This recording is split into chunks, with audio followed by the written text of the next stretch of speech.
Qué grato recibirles en una nueva sesión de análisis profundo. Una de esas exploraciones donde tomamos conceptos que a primera vista parecen inalcanzables. Sí, de esos que intimidan un poco. Exacto, casi como si estuvieran encriptados. Y los traemos a la Tierra para entender cómo operan en nuestra vida diaria. Así es. Hoy tenemos entre manos un documento que es una verdadera joya. Es un texto sumamente conciso, apenas unos cuantos párrafos, pero con una densidad intelectual que atrapa desde la primera línea. Su autor es Hernando Bernal. Ajá, Hernando Bernal. Y lleva un título que suena, digamos, a una simple pregunta técnica. ¿Qué es la interpretación analítica? Suena a manual universitario, claro. La forma en que entendemos la comunicación y a nosotros mismos. Estoy muy de acuerdo con eso. La misión de nuestra sesión de hoy es desmitificar una de las figuras más enigmáticas y a veces caricaturizadas de nuestra cultura. O sea, la figura del psicoanalista. Que suele estar muy distorsionada. Muchísimo. Porque, seamos honestos, la imagen que nos ha vendido el cine o la televisión es la de una persona sentada detrás de un diván, en absoluto silencio, asintiendo misteriosamente. Como si estuviera juzgando todo lo que dices. Claro, o como si estuviera leyendo la mente de quien habla, o buscando significados ocultos con un diccionario de sueños bajo el brazo. El típico cliché. Y lo que nos revela este texto es que la práctica analítica no tiene absolutamente nada que ver con leer mentes, ni con buscar un significado literal a cada palabra.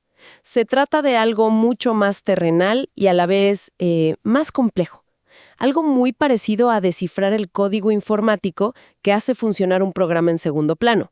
Bueno, vamos a desglosar esto porque necesitamos un buen contexto para entender de dónde viene una idea tan revolucionaria y cómo se aplica. El contexto es fundamental aquí, definitivamente. Este breve documento de Hernando Bernal funciona como una destilación magistral de ideas que llevan décadas debatiéndose.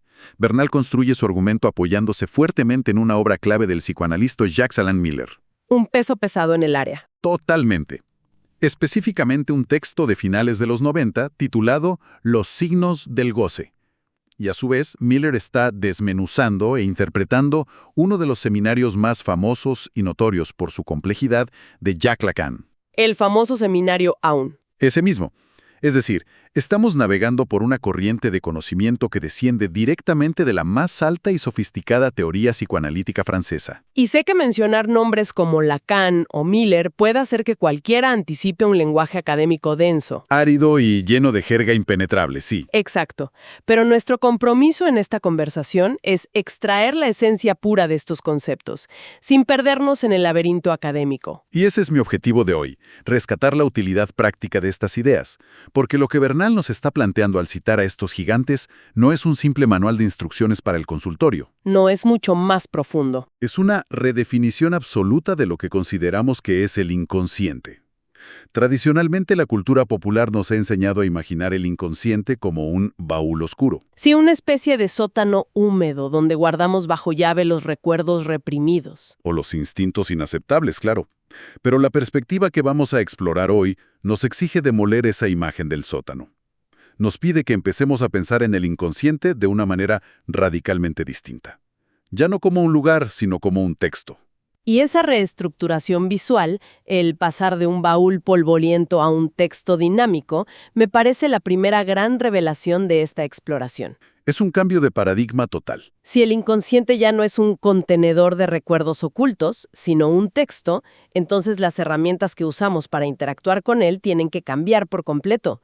Uno no abre un texto con una palanca. Uno lo lee. Uno lo lee.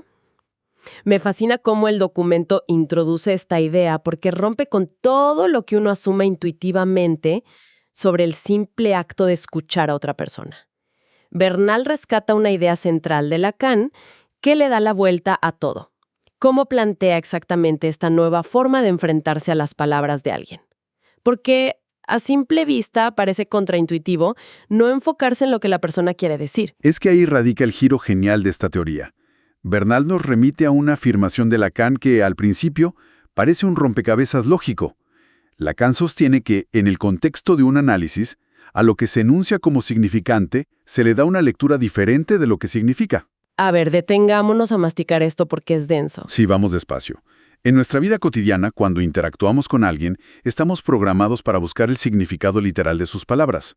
Si alguien te dice que está agotado, Tú decodificas el significado y entiendes que esa persona necesita descansar. exacto, hay una correspondencia directa. Pero Lacan está introduciendo una brecha abismal en ese proceso. Argumenta que, en el análisis, a esa palabra, a ese significante que sale de la boca de la persona, no se le busca simplemente el significado evidente. No se asume la interfaz. Exacto, no te quedas en la superficie. Se le da una lectura diferente. Y aquí es donde Bernal nos entrega el momento de revelación. Si a lo que se habla se le puede dar una lectura, entonces Lacan formula la enormidad de que el inconsciente es, ante todo, lo que se lee. Lo que se lee no es un instinto animal ciego. Ni una fuerza mágica, ni un fantasma en la máquina. Es algo que está ahí para ser leído. Y la deducción lógica inmediata es que, si pertenece al orden de lo que se lee, forzosamente pertenece al orden de lo que se escribe. Alguien o algo escribió eso. Así es. Esa transición parece brillante, de lo que se habla a lo que se lee y finalmente a lo que se escribe. Para aterrizar esta idea y que quede clarísima, se me ocurre que es exactamente igual a la experiencia de navegar por una página web. A ver, cuéntame. Quienes nos escuchan seguramente han tenido esta experiencia. Entras a un sitio web y ves una interfaz perfectamente diseñada.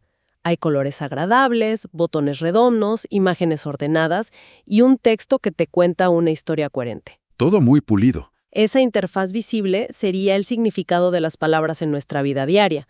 Sería la queja consciente del paciente en el consultorio, la historia oficial que se cuenta a sí mismo y que le cuenta a los demás. Frases como, mi jefe me odia. O siempre tengo mala suerte en el amor. O no tengo tiempo para nada. Es una interfaz impecable. Pero si haces clic derecho en tu navegador y seleccionas ver código fuente, HTML, etiquetas, scripts y comandos que a simple vista parecen un caos indescifrable. Sí, un lenguaje que parece alienígena. Ese código escrito detrás es lo que realmente dicta cómo funciona la página. Es lo que determina por qué un botón te lleva a un lado y no a otro. O por qué la página se cuelga si haces algo específico. Las palabras que decimos son esa interfaz amigable, pero el inconsciente es ese código fuente. Es una estructura, un cifrado que opera en segundo plano y determina nuestro comportamiento sin que nuestra parte consciente se dé cuenta. Esa es una analogía excepcionalmente precisa y captura perfectamente el espíritu del texto. Ese código fuente de la página web es la escritura a la que se refiere la teoría psicoanalítica. Claro. Cuando nos movemos en la interfaz, estamos en el terreno del habla, del significado puro, operando bajo la ilusión reconfortante de que entendemos todo lo que pasa a nuestro alrededor y dentro de nosotros. Pero el psicoanálisis se niega a quedarse en esa superficie. Su trabajo es ir al código fuente, a esa escritura cifrada. Ahora, es crucial entender que el analista no va a ese código simplemente por el placer intelectual de resolver un acertijo. No es jugar al hacker de la mente. Para nada. Hay una razón vital, de peso clínico, por la cual es indispensable acceder a ese cifrado. Y el documento de Bernal es tajante sobre el propósito fundamental de entender el inconsciente como una escritura. No es para corregir la ortografía de la mente, es para intervenir en algo mucho más profundo. Mente interesante. Porque hasta ahora podríamos pensar que estamos hablando de un simple ejercicio de lingüística o de filosofía del lenguaje. Que suena muy bonito en la teoría. Sí, pero el texto nos arrastra hacia la realidad cruda de cómo este código fuente afecta la vida diaria de las personas. Y la manifestación más clara de ese código operando en la vida real es a través de los síntomas. Los famosos síntomas. Todos lidiamos con síntomas de una forma u otra. Hablo de esa ansiedad paralizante que aparece justo cuando las cosas van bien. O ese patrón destructivo de elegir siempre parejas que nos hacen daño. Exactamente. O esa fobia que no tiene ninguna explicación lógica. Y la reacción humana universal ante el síntoma es la queja. Odio esto, me hace sufrir, quiero que desaparezca de inmediato. Queremos apagar el interruptor y ya. Pero el texto introduce un concepto fascinante que explica por qué fallamos miserablemente cuando intentamos simplemente apagar un síntoma por pura fuerza de voluntad. Y este concepto es quizás uno de los más contraintuitivos que he encontrado. Totalmente contraintuitivo, sí. Bernal nos introduce al concepto del goce. El goce. Y este es el núcleo absoluto de por qué los seres humanos sufrimos y, paradójicamente, nos aferramos a ese mismo sufrimiento con uñas y dientes. El texto subraya que concebir el inconsciente como una escritura o un cifrado es la única llave real para acceder a este goce. ¿Cómo lo define Miller exactamente? Bernal rescata una definición formidable de Miller, afirmando que el síntoma es un modo de gozar del inconsciente, en tanto el inconsciente determina al sujeto. ¡Wow! Refiere a una satisfacción profundamente paradójica.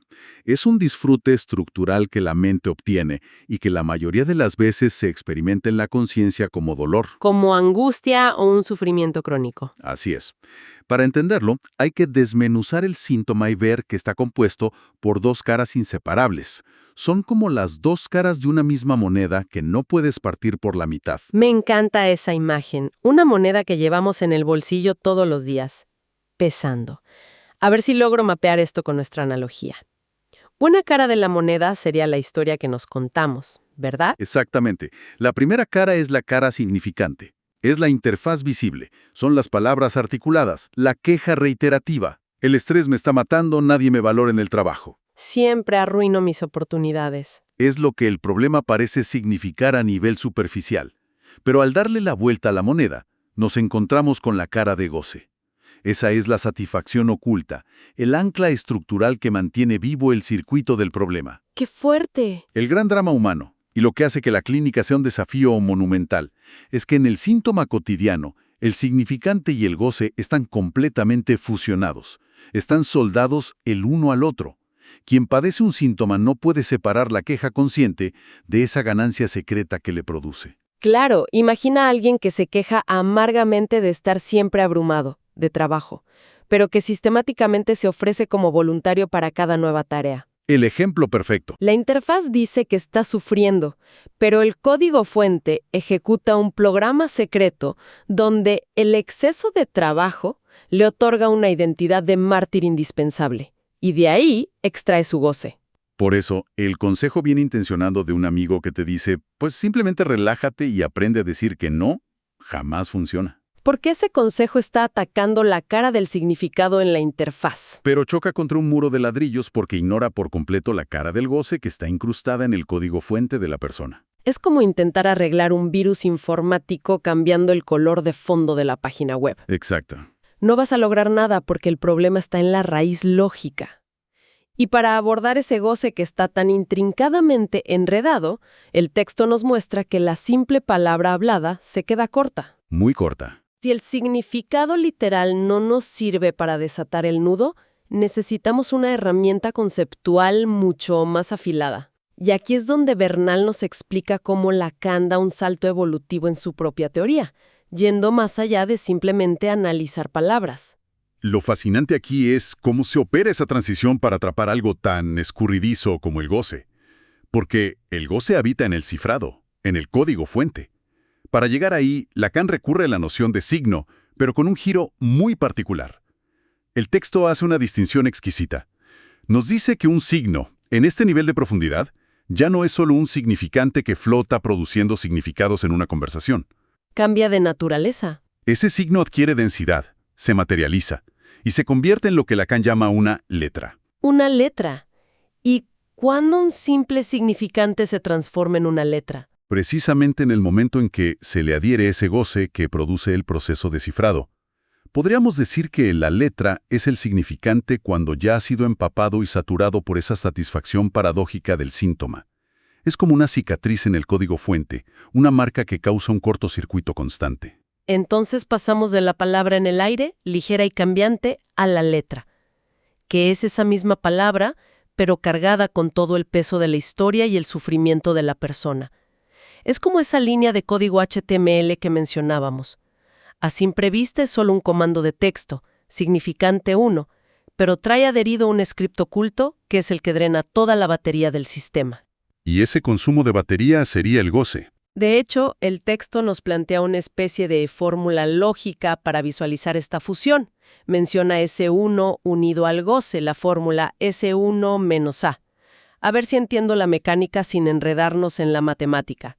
Tenemos el significante 1, que sería la queja principal o la marca visible en la interfaz, y está unido inseparablemente a ese componente oculto, a esa gotita de goce secreto que alimenta el síntoma. Es así como se estructura la trampa. Lo has sintetizado a la perfección. Esa articulación, el significante 1 anudado al goce, es el esqueleto íntimo del síntoma. Y es crucial notar que el texto aclara que esta unión existe precisamente porque es producto de un proceso de escritura, de un cifrado particular que la persona ha ido construyendo a lo largo de su vida. ¿No nacemos con él? No es una ley universal de la física, es una lógica construida. Y al exponer esta estructura, Bernal aprovecha para dinamitar uno de los mitos más grandes y persistentes sobre la psicología. El texto es categórico en un punto vital. La llave maestra para desarmar un síntoma no proviene de un desciframiento mágico que haga una autoridad externa. Exacto. Y con esa autoridad externa nos referimos al analista en el consultorio o a cualquier figura que asuma el rol de el que sabe. Así es, existe la fantasía de que uno va a análisis para que el experto escuche, mire tu código fuente y te entregue un diagnóstico impecable, como diciendo, su código dice que usted tiene este síntoma porque su madre fue muy estricta a los 5 años. Aquí tiene la traducción de su mente, vaya en paz. Si la solución radicara en que te traduzcan el problema, bastaría con leer un buen manual de psicología para curarse de todos los males. Sería facilísimo, pero el texto de Bernal señala tajantemente que la curación no pasa por ese desciframiento pasivo impartido por otro. La clave reside en la propia escritura del sujeto, en la letra que él es. La letra que él es. El síntoma se mantiene en pie exclusivamente por la forma singular, única e irrepetible en que esa persona ha escrito su relación con ese goce. Por consiguiente, deshacer o aflojar ese síntoma implica que la propia persona intervenga sobre su propia escritura, no que simplemente escuche una explicación magistral de un tercero. Entonces, ¿qué significa todo esto en la práctica? Porque si el analista no está ahí para ser un traductor universal que te entrega un manual con las respuestas, ¿cómo se materializa esta teoría tan profunda en la realidad del consultorio? Imaginemos la dinámica en esa habitación. ¿Qué está pasando realmente entre esas dos personas durante los 45 minutos de sesión, si el trabajo no consiste en explicar significados? Esa es la culminación práctica y clínica que nos regala este documento. Bernal dibuja la escena basándose en una observación muy aguda de Miller, y lo que nos muestra es una división de roles que es fascinante precisamente por su absoluta asimetría. A ver. Por un lado, tenemos a quien asiste al análisis buscando ayuda. El texto nos recuerda que esta persona está posicionada estrictamente del lado del habla. La regla fundamental de este espacio es la asociación libre. Decir cualquier cosa que pase por la mente, sin censura, sin intentar darle coherencia. Su material de trabajo es la palabra fluida, la queja, la narrativa. La interfaz en movimiento, volviendo a tu analogía. Sin embargo, el analista no está jugando el mismo juego. El analista no se sienta ahí para conversar como lo haría un amigo en un café, compartiendo anécdotas, ni tampoco actúa como un diccionario humano de significados. Claro, no es un peloteo de opiniones donde yo te cuento mi problema y tú me das 3 consejos prácticos. Definitivamente no. Y aquí el texto cita a Miller con una frase contundente.